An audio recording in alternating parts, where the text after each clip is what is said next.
আমি একটা জিনিস বুঝি না, বাচ্চা বড় হয়েছে বলে মাকে কেন বুড়ি লুক নিতে হবে? মাকে কেন রঙহীন কাপড় পরতে হবে?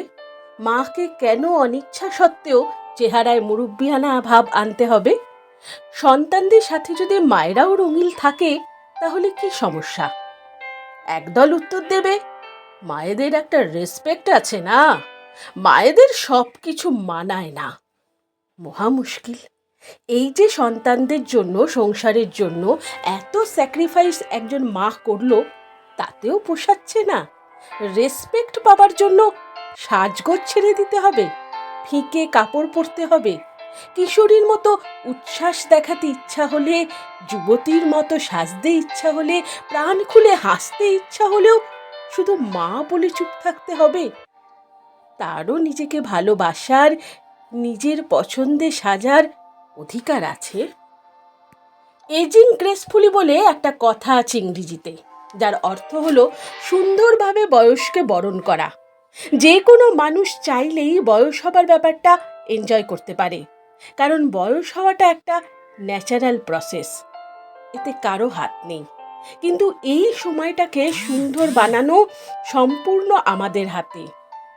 আমরা যদি আমাদের মায়েদের ভালোবাসি, তাহলে তাকে জিমে যেতে বলবো, নিজের চেহারার যত্ন নিতে বলবো, হেলদি খেতে বলবো।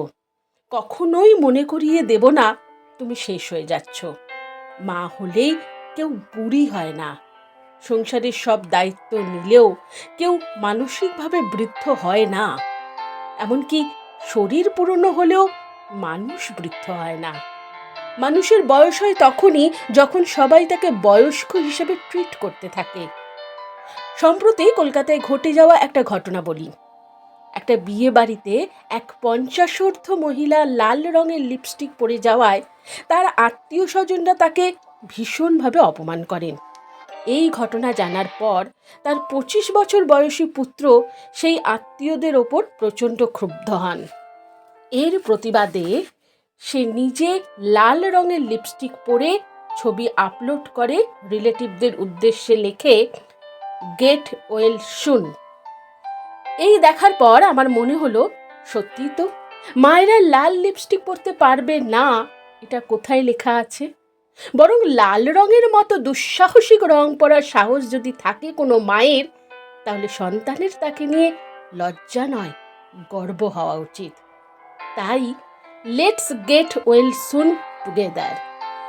শুধু মা বলেই সব কিছু চাপিয়ে দেওয়ার আগে বরং ভাবি, মা হলেও কারো সাজতে ভালো লাগতে পারে, মা হলেও হাসতে ভালো লাগে, মায়েরও আড্ডা দিতে ইচ্ছে হয়, মায়েরও বন্ধুদের সাথে ঘুরতে ইচ্ছে করে।